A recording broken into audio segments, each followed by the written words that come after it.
Hi friends, welcome to my channel. ఈరోజు video చాలా ఇంట్రెస్టింగ్గా ఉంటుంది. పల్లెటూరులో పెండ్లి అంటే చాలా సందడిగా ఉంటుంది. కానీ ఒక్కరి ఇంట్లో మాత్రం అలా జరగలేదు. ఆ రోజు పెండ్లి పిల్లని చేసి బంధువులంతా బిజీగా ఉన్నారు. సరిగా సమయం అర్ధరాత్రి 12 అవుతుంది. ఉన్నట్టుని అందరూ నిద్రలోకి జారుకున్నారు. అప్పుడే వీధి కుక్కలన్నీ భయంకరంగా ఏడవడం మొదలుపెట్టాయి. పెండ్లిపిల్లకు మేలుకో వచ్చి గది కిటికీలోనుంచి బయటకు చూస్తే తను షాకయింది. అసలు ఏం జరిగిందో తెలుసుకోవాలంటే ఈ స్టోరీని మీరు స్కిప్ చేయకుండా చివరిదాకా చూడండి. చాలా థ్రిల్లింగ్గా, భయంకరంగా ఉంటుంది. ఆ గ్రామం పేరు అల్లవరం. ఆ ఊరు నర్సిరెడ్డి కూతురు పెండ్లి. తన కూతురు పెండ్లిని ఎంతో అంగరంగ వైభవంగా చెయ్యాలని కలలు కన్నాడు. ఆ బంగళా అంతా లైట్స్ వెలుతురులో కలకలలాడుతుంది. బంధువుల ఆడావిడితో ఇల్లంతా కలకలలాడింది. ఆ రోజు అమ్మాయిని పెండ్లిపిల్లను చేస్తారు. పోచమ్మ నాగుల దగ్గరికి తీసుకెళ్తారు. ఇలా ఒక్కొక్క ఊర్లో ఒక్కొక్క ఆచారముంటుందో. విధినించి ఎవ్వరూ తప్పించుకోలేరు. ఆ రోజు పెండ్లిపిల్లను చేసి పోచమ్మ నాగుల దగ్గరికి వెళ్ళొచ్చిన తర్వాత చీకటి బాగా పడింది. బంధువులందరూ తినేశారు. ఆ రోజు నిజానికి చెప్పాలంటే నిద్రకూడా పోరు.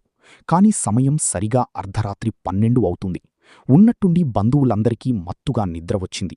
వాళ్లకు తెలియకుండానే నిద్రలోకి జారుకున్నారు. పెండ్లిపిల్ల తన గదిలో పైన పడుకుని ఉంది. తనుకూడా నిద్రలోకి జారుకుంది.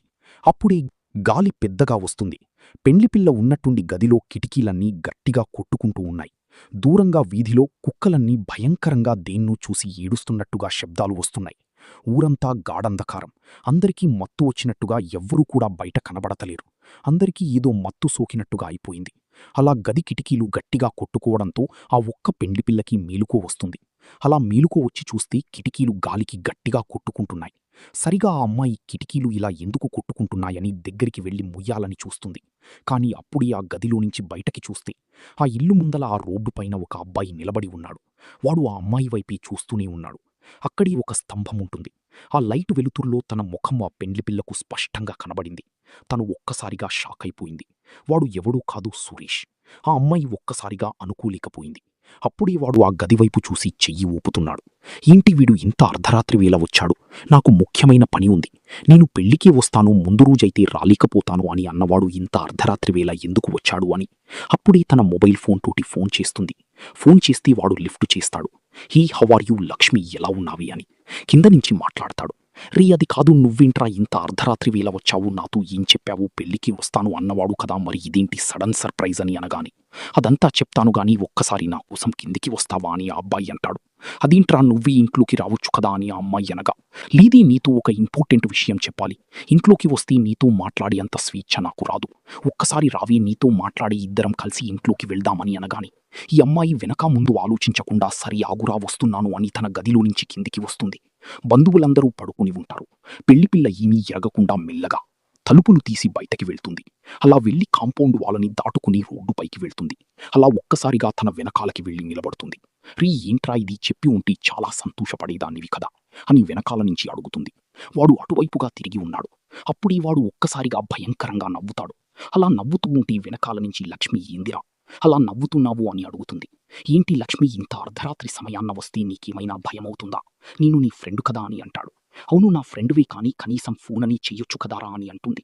లేదీ, నీ మీద బెంగ పెట్టుకున్నాను, నిన్ను చూడలేక ఉండలేకపోతున్నాను, నీకు పెండ్లని తెలిసినప్పటి నుంచి నా మనసు ఆగట్లేదు, పగతీరని ప్రీతాత్మలాగా కొట్టుకుంటుంది అని అనగాని, ఏంట్రా ఏం మాట్లాడుతున్నావు నువ్వు అని అంటుంది. అప్పుడే వాడు వెనకకు తిరిగి చూస్తాడు. ఒక్కసారి లక్ష్మి భయపడుతుంది. వాళ్ళంతా చెమటలు గట్టిగా ఆరుద్దామన్న లోపి వాడు దాన్ని ఏదో ఒక మాయ చేస్తాడు. పూర్తిగా అతని మత్తులోకి వెళ్ళిపోతుంది. ఇంక తన చెయ్యిని పట్టుకొని మెల్లగా తన వెంట తీసుకొని వెళ్తూ ఉన్నాడు. ఊరు వీధి కుక్కలన్నీ భయంకరంగా మోరగడం స్టార్ట్ చేశాయి.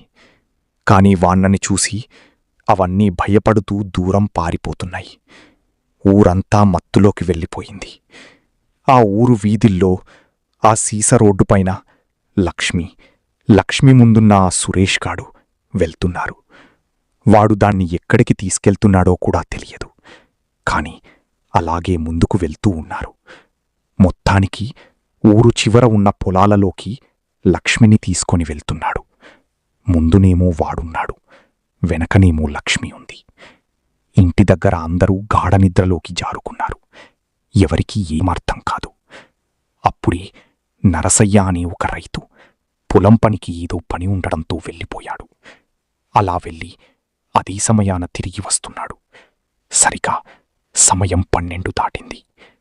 నరసయ్య అలా వస్తూ ఉంటే నరసయ్యకు దాదాపుగా ఒక 30 అడుగుల దూరాన వాళ్ళిద్దరూ పొలాల దారి నుంచి వెళ్తున్నారు.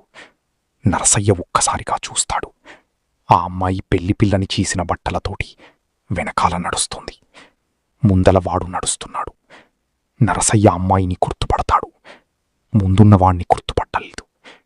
ఇదేంటి, ఈ పిల్ల ఇంత రాత్రి వేళ పొలాల దారి గుండా వెళ్తోంది, వాడెవడు అని అడుగుదామని కాస్త దగ్గరకు వెళ్తాడు. కాని ఆ లక్ష్మి కాని ఆ ముందల ఉన్నవాడు కాని నరసయ్యని చూడరు. కాని నరసయ్య దగ్గరకు వెళ్ళి ఆ ముందల ఉన్నవాణ్ణి చూడగాని గుండె ఆగిపోయినంత పని అయిపోయింది. నోరు 2 చేతులతో మూసుకుంటాడు. అరవలేకపోతాడు. ఇంకా అక్కడ ఒక్క నిమిషం కూడా ఉండకుండా ఊర్లోకి పరిగెత్తుకొని వస్తాడు.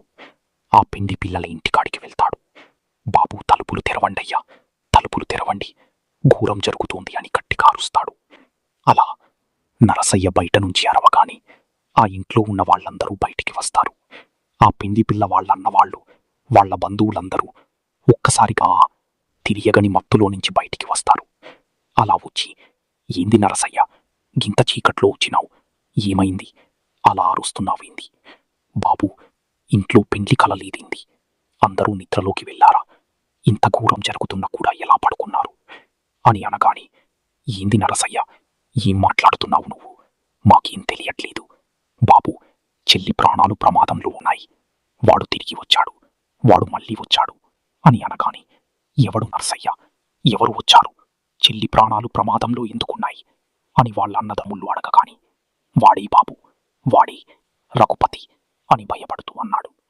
ఆ మాట వినగాని ఆ ఇంట్లో ఉన్న వాళ్ళందరికీ, ఆ బంధువులకు భయం వేసింది. రఘుపతి, ఏం మాట్లాడుతున్నావు నరసయ్య, వాడు రావడమేంది, వాడు చనిపోయి సంవత్సరమైంది కదా. అవును బాబు, వాడు చనిపోయాడు నిజమే, కాని ఇప్పుడు వచ్చింది మనిషి రూపంలో కాదు, దయ్యం రూపంలో. వాడు మీ చెల్లిని మాయ చేసి తన వెనకాల తీసుకెళ్తున్నాడు. నేను అడ్డుకోలేకపోయాను బాబు, వాడు నన్ను చంపిస్తాడని భయంతోటి మీ దగ్గరకు వచ్చి చెప్తున్నాను. వాడు చెల్లిని చంపిస్తాడు, తొందరగా వెళ్ళిపోవాలి అని అనగాని వాళ్ళకేమర్థం కాలేదు. రే, ఇంట్లో చెల్లి ఉందో లేదో చూడండిరా అని వాళ్ళ పని వాళ్ళకి చెప్పగా వాళ్ళందరూ ఇంట్లో వెళ్ళి వెతుకుతారు. వాళ్ల చెల్లి జాడలేదు. అయ్యా, చెల్లమ్మ లేదు అని అరుస్తారు. అప్పుడే అన్నదమ్ములకందరికీ భయం వేస్తుంది. రే నాన్న, వాడు పగ కోసం తిరిగి వచ్చినట్టున్నాడు. వాడు మన చెల్లిని ఏదో ఒకటి చెయ్యకముందే చెల్లిని కాపాడాలరా, అందరం కలిసి వెళ్ళిపోదాం పదండి అని కాకడాలు, కర్రలు, గొడ్డాన్లు అన్నీ పట్టుకొని ఊరి జనాల సహాయంతోటి ఆ పొలాల వైపుకు వెళ్తూ ఉన్నారు.